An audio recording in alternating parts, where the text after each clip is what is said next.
Hello everyone, welcome to another episode of The Passionate Piscator, which is me, Steve. I'm just plumbing up the depth in a new swim. I didn't even start fishing in the first swim that I came to here on the float lake at Angler's Paradise. The glorious Angler's Paradise. And it is glorious, look at the sun. I fished a lot of the swims here on the float lake. I mean, I've been coming here for 11 years. And I've always fished the float lake when I'm here. So I've tried a lot of the swims here. Well, thinking about it, probably 11 of them. If I've been coming 11 years. Yeah, that's better. And I've never actually fished this corner. It's quite shallow in this area. Well, I say quite shallow, it's probably, I don't know, what's that, about 2 foot? Well, it's probably deeper in the middle. But I like to fish the margins. I don't like to cast to nothing. And there's plenty of fish in the margins. So always head for the margins first, as I always say in my videos and to myself. Main aim today on the float lake, there's tons and tons of different species of fish in here. All manner of carp and ghost carp and koi carp. There's brown goldfish, ordinary goldfish, ones with magnificently different colours. There's tench and not normal tench, golden tench, and blue tench and golden orf and blue orf and golden rudd and chub and barbel, and the list goes on. So today is a proper mixed species fishing session. I've got with me some maggots, which will catch anything. I've actually got some worms with me this time, which I don't normally bring, and good old prawns, which I defrosted this morning. Not that it took long in this really hot weather. It's absolutely roasting here this day, and I'm not a fan of the sun, which is why I was choosing that swim. Nodding, it's just over there, because it was underneath a lovely oak tree and it was perfectly shaded. The problem was, of course, is that on the trial of me doing the plumbing the depth of my plumb, my rod was touching the tree and it was getting tangled. I glanced upwards slightly and seen that other people had the similar problem. So I've just shifted swims into a full sun area because all the rest of the swims around here seem to be in full sun, sadly enough. And I'm just putting actually quite a bit of baiting, so I never have so many fish here. Just putting a bit of bait into the edge where I know I'm going to be fishing. Just going to be fishing one swim today because I really want the sun to be, you know, more or less out of the way. As you see, I've got a bit of shade under my hat at the moment, and that's where I want to keep it. I don't expect it will stay there, but we will see how it goes. I have on my Factor 50 suntan lotion, of course, because I do not want to get skin cancer. I don't want to end my fishing career far too early. Hopefully this will last. If not, I'll keep adding more. Anyway, I'm going to feed up the swim a bit, give it 10-15 minutes for the fish to move in and start feeding on it confidently. I've just plumbed the depth, the float is perfect, the conditions are perfect, there's fish moving all over the place, big koi, and God, it's just absolutely lovely. Float Lake is one of my favourite lakes here. It's one I always fish. Very, very obliging. But new swim, new area. We'll see if they're just as obliging over this side of the lake compared to the other side of the lake, which I do tend to fish more often. It's quite a lot shallower here. The monk is over the far side, so this end of the lake is shallower, so when they drain the lake, all the water goes over there so they can net the fish easier. But so from the fish movement on the surface, I suspect I'm in for a good day.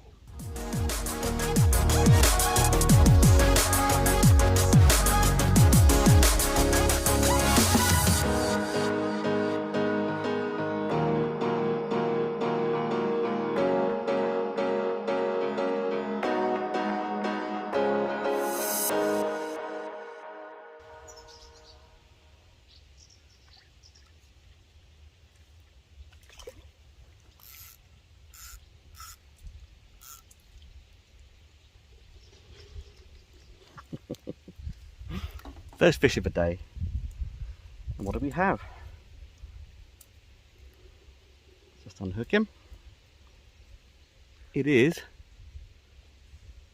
a tubby little goldfish, a brown one. Fantastic. I love the goldfish in here. You don't really see a lot of goldfish most places unless people have released them into someone's lake, trying to get rid of them from their tanks. But look at that, lovely. Pop you back. Oh, I'm not going to keep the fish out too long. It's absolutely roasting. If I'm cooking, just imagine what you'd be doing to a fish. So it's really important today for me to be hooking, take a picture quick or what have you, back into the water. I've got a little pot of water with me just so that I could throw some water over them if I do have them out for a long time, just to keep them wet and keep them moist and keep them cool. But it's going to be about being quick on the bank to get the fish back in. It's not fair to have them out in this roasting sun for very long. Be as quick as possible. All right, let's catch another one. Pop.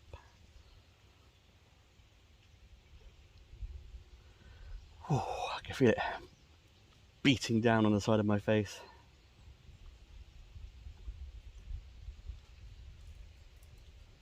It's no trouble catching fish here. Let's move this little guy in. Let's say another. Unhook the barbless hook, size 12 barbless of course. This one's got a slightly different colour to him. Another little goldfish. Here you go.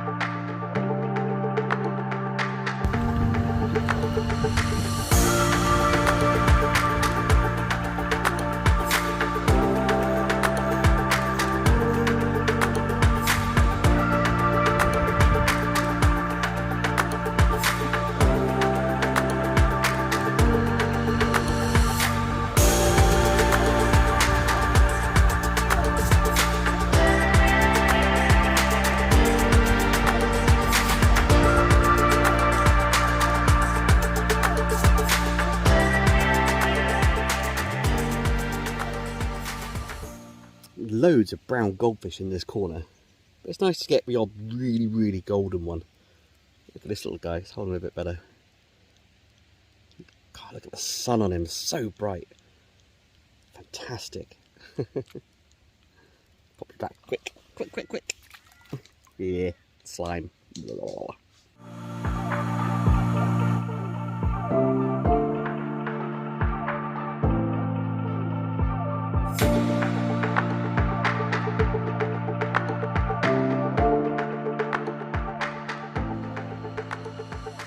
Gotta be a carp, right?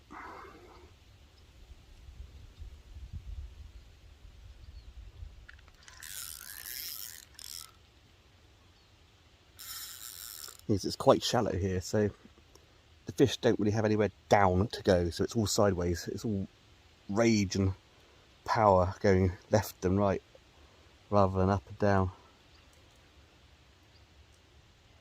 There's been a load of plumes of silt coming up in the swim, and so I knew they were there. I'm really hoping to catch the smaller species of fish, really. The goldfish and the rudd and the tench. Not the old big old bully carp. Well, I say big, it's not really that big. I'm only using a light float rod and light line. Just for the fun, really. I like to crank them all in as quickly as possible. Sometimes you're better off just playing the fish, making sure they're nice and tied when they're on the bank so they don't jump about and damage themselves potentially. Just so long as when you release the fish, you give it a chance to get its breath back before releasing it. Because obviously in this warm weather, the oxygen levels in the water are bound to be quite low. And we all like a bit of oxygen, don't we? Right, come on, you're done. Don't, I know you're done. You know you're done. There we go. Right, let's get him in to show you. There's a little carp. Just to unhook it, if I can, in this angle. Actually, the hook, don't need a disgorger, the hook's just there.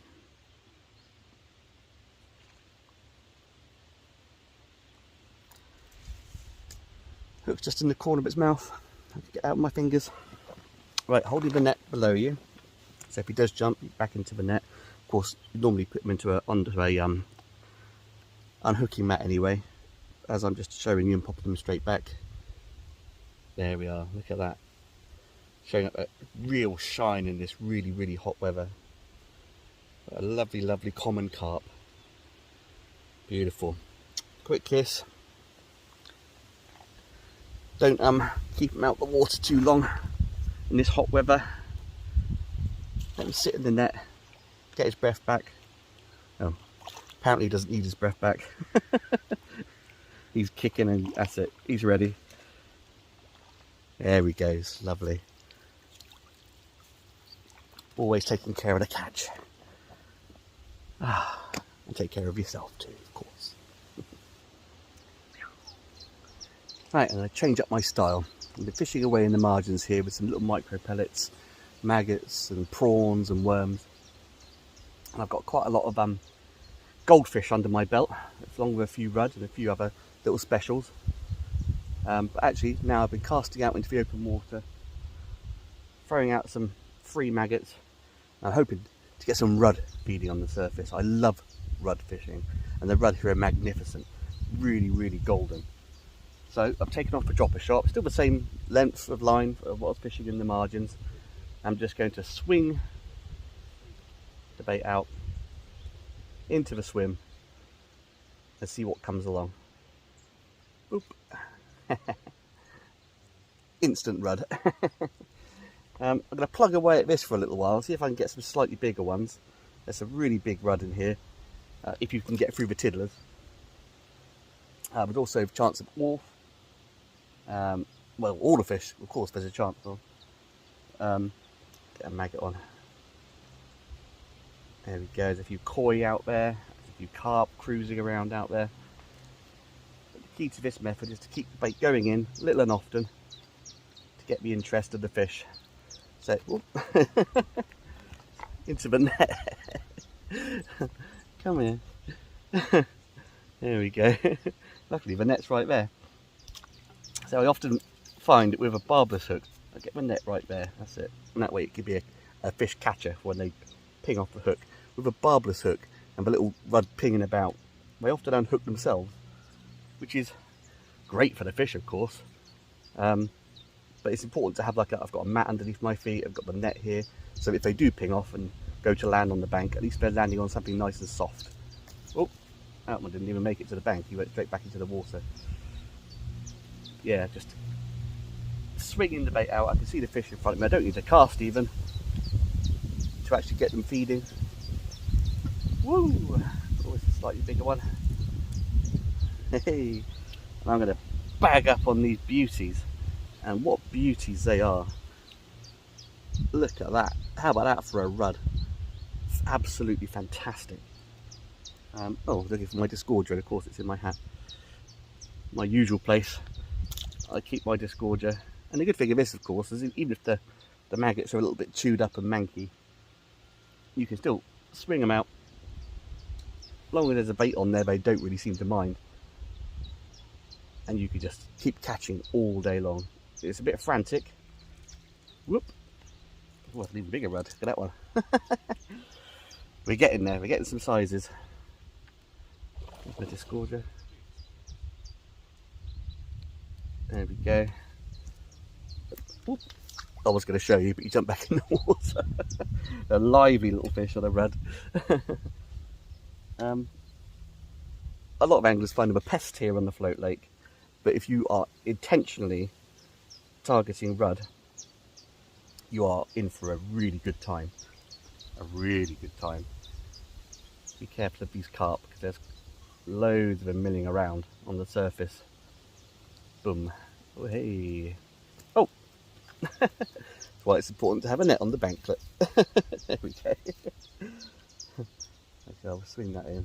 Oh, and a right 2 and 8 in. Back you go. There we are. Whee! Out we go. Wait a moment.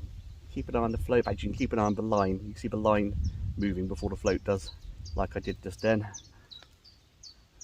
Rudder clock. So you don't need to be a skilled angler to be able to catch these rudd here on the float lake.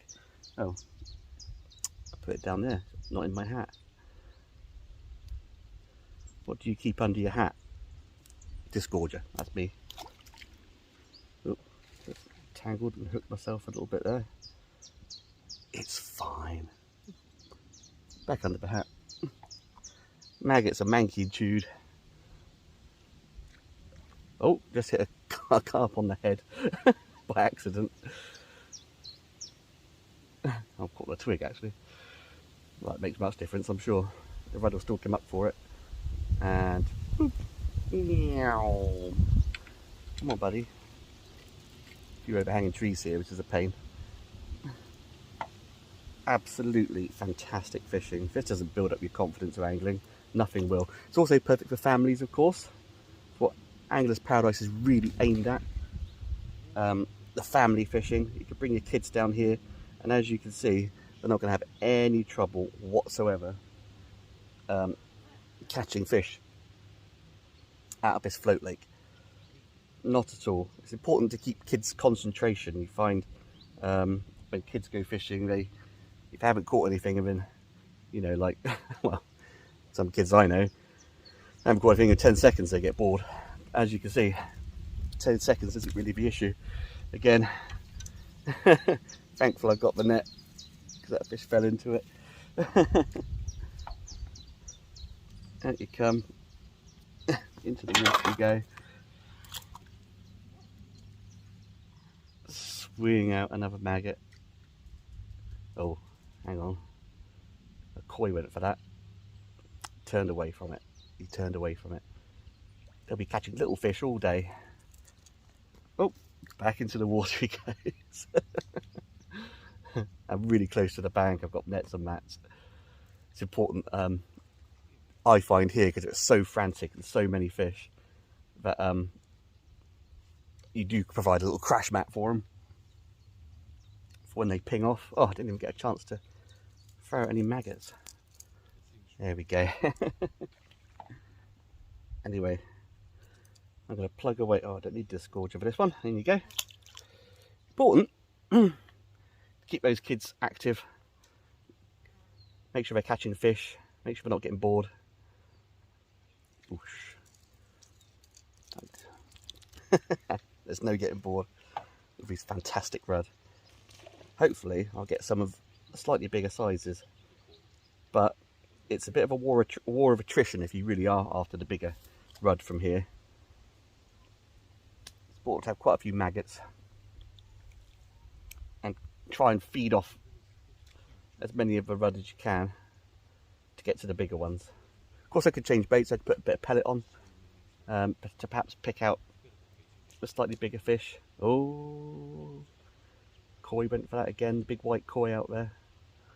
No, I don't think he got it. Oh, I missed that one. Don't catch them all. That koi. It's only a matter of time, I reckon, before he comes along and goes, aha. Oh, I've only got one maggot left. One maggot left on the hook.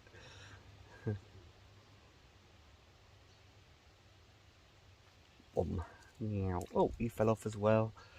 Ah, and the maggot's gone. Right, time for me to put a couple more on and keep going. Absolutely fantastic. Sun is shining. The fish are shining. It's a shining day for fishing here on the float lake. Ah.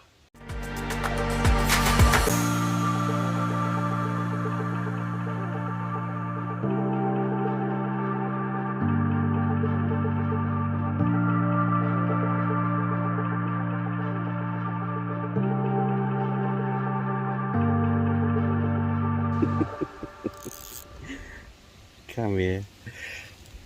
They can't all be the biggest fish in the world, but it doesn't matter, does it, when they're coming in thick and fast. This is a lovely little golden rudd. Look at the colours in this sunshine. Alright fellow, I'll unhook you. Lovely, beautiful little fish. In you go. Grow bigger. Up till now, I've been using maggot, and I've been catching a load of brown goldfish, goldfish and golden rudd. But now, I'm going to pop on a little worm. I've just threaded it on and pushed the body of the worm just over the eye of the hook, just so he doesn't come off. I'm also going to just nip the tail off the worm. That goes in as a little bit of free bait, just so a bit of smell comes out. And we'll see what fancies a tasty worm. Let's have a look. I haven't got any tench yet, and the tench do like worms here, so perhaps that will be the bait for them. We'll see. Could be a bit of a longer wait with the worm, of course, but there's plenty of fish down there, so you never know what you're going to get.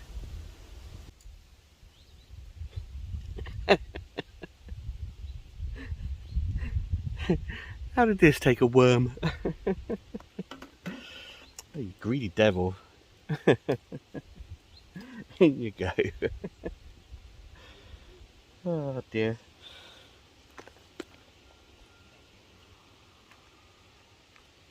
Let's grab another one. I mean, you never know what you're going to get, but I was expecting something a bit bigger than that. Never mind. Fish is a fish is a fish. Pop another one up. Let's see.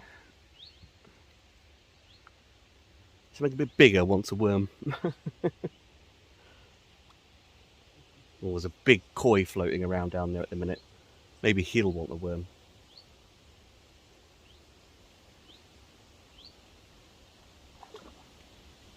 As I was saying earlier, with the bigger fish in this shallow water, they just charge across the lake. I actually hooked something fairly big a moment ago, but he slipped the hook and came off. I suspect that was a koi.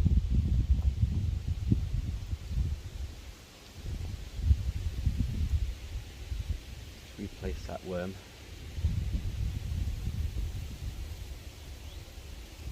With a breeze going on now.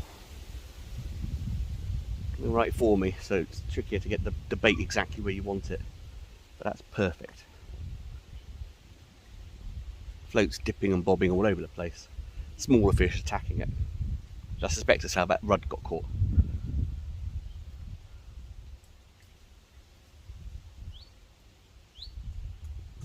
But it is so nice out here. Hot.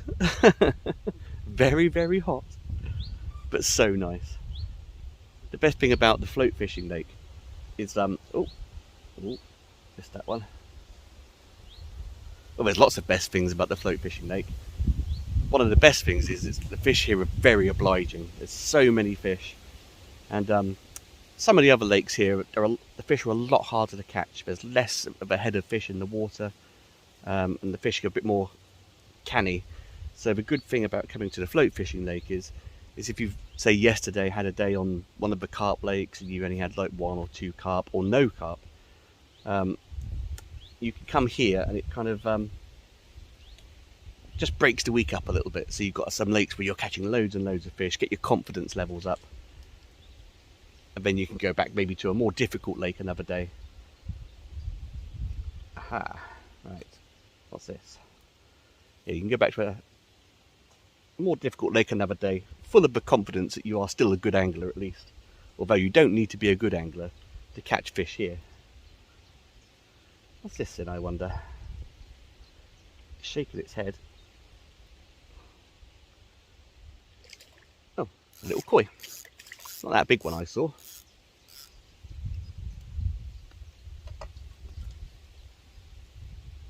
Oh, come on. For a little fish, it's picking up a hell of a fight. Little koi like the worm. he's a koi. You never can tell till you get it in the net. It could be a goldfish. But I think with a fight like that, it's definitely a koi. Yeah. Let me just rearrange myself and we'll have a little look at him.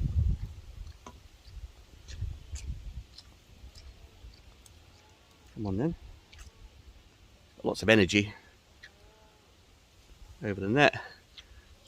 There we are. There's the worm, slid up the line. Lovely little orange and black spotted koi. Lovely.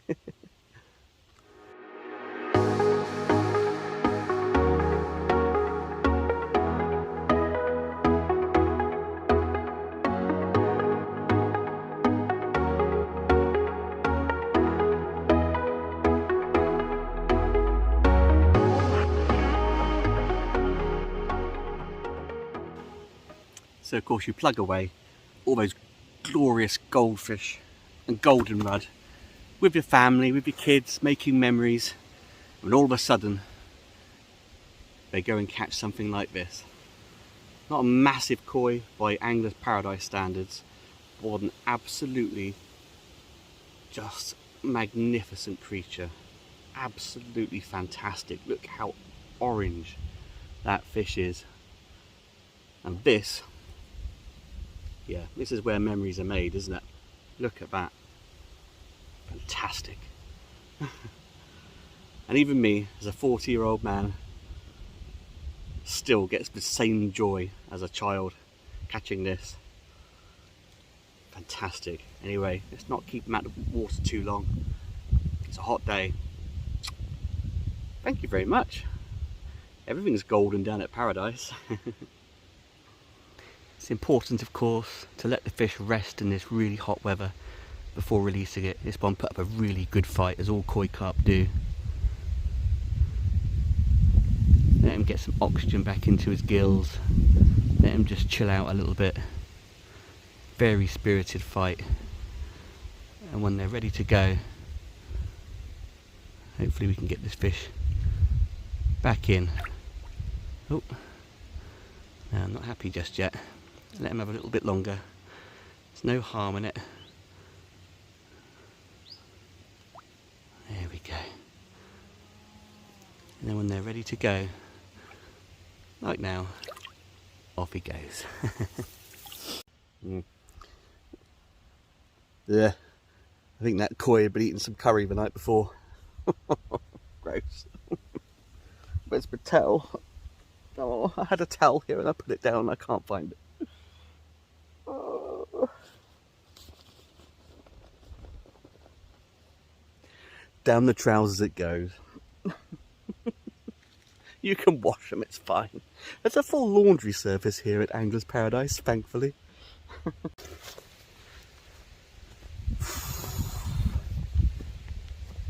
Oh, I love fishing. I don't know if you've noticed, but friends, I do not love hot weather. Not at all.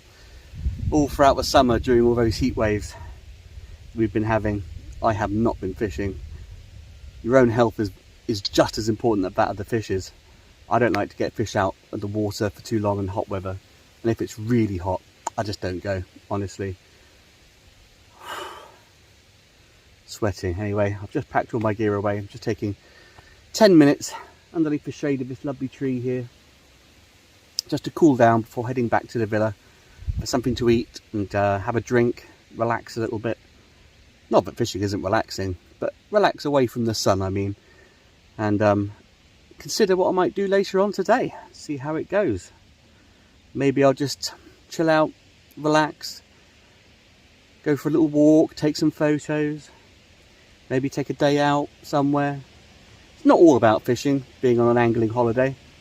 In fact, if you fished continuously, I think it would really tire you out and you'd end up suffering for it. But I've got some fantastic fish here on the float lake. Lovely goldfish, brown ones, silver ones, bright golden ones, some little tiny rudd. Shame I didn't get into the really big rudd. Well, shame I didn't get any off.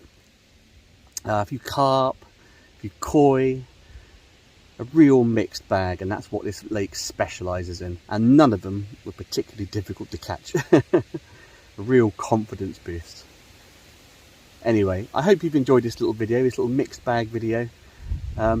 Like this video if you've liked it. Subscribe to my channel. There's lots of other Anglers Paradise content on there, some which I'm going to be filming here on my week's holiday, and some from a previous holiday. This is my 11th year at Anglers Paradise, and if I'd have filmed every time I was here, I would have some serious content from Anglers Paradise. And it would all be absolutely magnificent. Anyway, this is nice. This is lovely. Sat in the shade. I will see you again next time on the bank. Chilled and relaxed, peaceful. Goodbye, everybody.